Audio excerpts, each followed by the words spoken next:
Ladies and gentlemen, do you believe in ghost?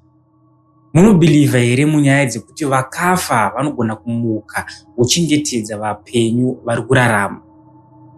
Well, iyi ndiyo nyaya yaSister Sandra from Bindura. Sister Sandra vanobelieve kuti one day munhu akavatengesera nyama mushop was not an ordinary person. Munhu iyeye ainge ari chipoko. In fact, munhu uyu ainge ari amai vavo vakafa 2007. Ko nyaya yakambotangira papi? Sister Sandra vanotaura kuti rimwe zuva vakatumwa nevanhu vavanogara navo kumba kuti vaende vanotenga nyama kumashops. Vakaenda kumashops, asi musi uyu kumashops chaitika ndechekuti vanhu vainge vasingatambire ecocash. Ndo madays ainetsa ecocash transfer. Yekuti waiti ukasvika kumashops waiti kwabvunzwa utenga uchishandisa chii, ukangotaura ndi kushandisa ecocash wanzonzi muno matiri kutambira ecocash. So Sister Sandra vanotaura kuti ivo vakaenda shop by shop vachisvika vachiudzwa kunzi aiwa nhasi hatisi kutambira ecocash iri kunetsa. Ndobva vaenda paimwe shop ndobva vanzi ecocash haisi kutenga muno, ecocash iri kunetsa, chimwende munototaura kumashops. Vakafamba almost mashops ese kusvika pane one shop yange yasara kuti vachinobvunza imomo. Ndopa vakapinda ndobva vasvika vakuda kutenga. What ndatenderera mashops ese aya ndashaya ecocash. Vanhu havasi kukwanisa kutambira ecocash. Muno muri kutambirawo ecocash here. Mari ndinayo iri muecocash. Zvisine hazvo munhu aitengesa nyama mubhucha iri akabva ati inini handisi kutambira ecocash. Asi zvamungagone kutoita imimi ndezvekuti instead kuti muchiisa mari mufoni yebasa, makuchiisa imimi mari mufoni nhamba dzangu, then pandichazoita message dzangu ini ndindichazoripesa pamari yegraft. Sister Sandra ndobva watongoshedzera kuti izvi zvangu zvaita zvaita because ndachitenderera kuiso kundafamba kutaura chokwadi handina kukwanisa kutenga nyama muriwo kuti ndinobika kumba ndichishandisa ecocash. Saka Sister Sandra vakabvunzwa muda kuti ndikuisire nyama yemari. Ndovati inini ecocash mangu mune $5. Saka ndoda kuti mundiisire nyama ye$4 so that ndokwanisa kuti trade transfer. Munhu aitengesa nyama uyu mukadzi uyu haana kuramba akavangoti alright ita ise rega ndichiisa nyama ichena. Asi Sister Sandra vanoti ivo pavakatanga kuisirwa nyama, chinhu chavakanotisa pamunhu uyu andika vakanotisa madimpu anga ari kufesi kwavo. Then vakabva vazviignore. Vakuchibvunza manje kuti saka zita rinobuda paecocash izita rekuti kudii? Munhu aitengesa nyama ndopaakati pachabuda zita rekuti Febi. Sendi hana yake ndopa yakarova vati naimi mavha mandifungisowo amai vangu. Mai vangu anonzi Febi. Ko ndiani ko yakakupai zita rekuti Febi? Zvamunoratidza kuti muchiri wechidiki wani mukore uno. Zvazondobva atoseka kuti iwe moti pamwe nditora amai vako.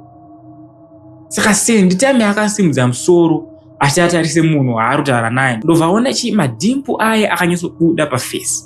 Ndobva akati munoziva coincidence yacho so, and amai vangu vanga vane madimpu akaita seenyu aya. Apa zita rekuti Febi ndo zita raamai vangu chairo chairo. Sendi anotaura kuti mukadzi uyu akangoseka ndobva atoti iwe ndina amai vako kubva nhasi wamwana wangu.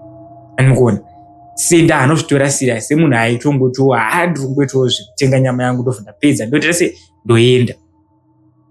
Apedza akabva aratidza mukadzi uyoyo ndaita transfer mari yenyu ndaisa $4. Asi Sendi achitarisa pascale akaona pascale pakaiswa nyama $5.20. Ndobva atobvunza zvikati ko imi ndataura wani kuti muecocash mangu manga mune $5 asi mari yanga ichikwanisa kuuya $4.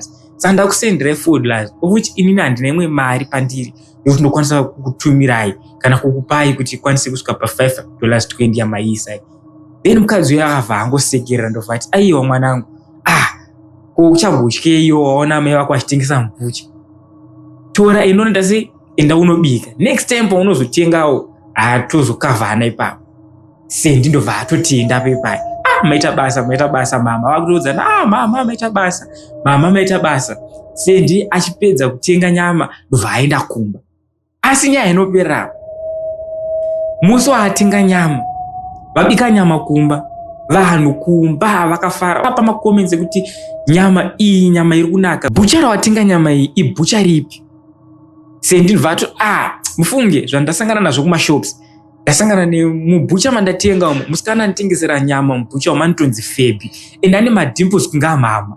Ndatomuti nhai mama, ende wakafanana na mama vangu. Zvozvo nyama yandatenga iyi, nyama iyi haisi $4, nyama iyi $5.20. Atonditi chienda unobika mwanangu. Zvandaitirwa nhasi asina mbosangana nazvo. Apa funga kuti mashops ese anga achiramba ehokeshi. Umu ndo mazobvumwa ehokeshi, abva andipa nyama pamusoro. Vanhu vobva vatoseka pepai. Then mangwana akazotumwa kunotsvaga sausage kumashops. Sendi ndobva atirega ndiende kushopi iya. Akatakurana nemunin'ina wake ndobva vaenda kumashops. Vada kupinda mumashops Sendi ndobva akarememba akati aiyo, nezuro pane mukadzi akanditingesera nyama zvakanaka akandipa mbasera. Chande tinotenga nyama mushopu memu. Sendi achisvika mushopu iya, ndobva asvika ndobva atona mune mumwe munhu. Ndobva akabvunza, imi ndiri kutsvagawo musikana akanditingesera nyama nezuro, musikana anonzi Febi. Vanhu vemushopu kwakutotanga kutoseka, Febi munomu? Zvikanzi nezuro ndakaenda ndikatenga munomu nyama kune musikana akanditingesera nyama neekokeshi anonzi Febi. Zvikanzi aiwa, munomu hamuna munhu akadaro. Zvikanzi muri kuti kudiwe mimi? Zvikanzi munomu hamuna munhu akanonzi Febi, hamuna munhu akadaro akambotengesa nyama. In fact, inini ndiri kutengesa nyama panapa ndatone 3 months 4 months ndichishanda pano ndichitengesa nyama munomu. Hamuna mumubvira mawe mwe munhu anotengesa munomu bhucha munomu. Sendi ndopa akarwa nehanda. Zvikanzi imi kuenga nezuro ndakatenga nyama munomu. Bvunzai uyu musikana uyu munin'ina wangu. Ndatomuudza kuti nezuro ndakaenda ndakatenga nyama mushopu iyi. Ndoma ndakatenga munomu nyama. Nezuro ndakatotengeserwa nemusikana anonzi Febi, anga nemadimples so akati light skinned. Zvikanzi atiziye munhu akadaro, nezuro ndinenge nditorimo muno mushopu. Saka yozva kuti nezuro kwai muno mushopu andambobvira ndabuda muno ende andambobvira ndakuona. Saka uri kuti kudii?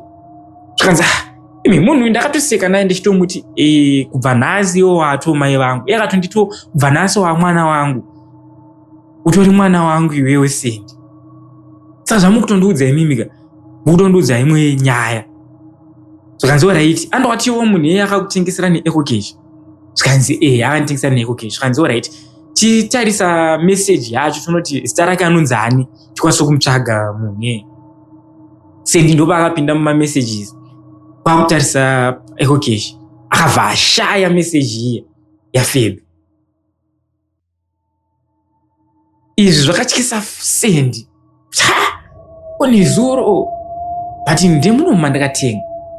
Nezuro ndakaenda ndikatengeserwa muno naFebi neecocash. Ndanditori nemari yange iri muecocash.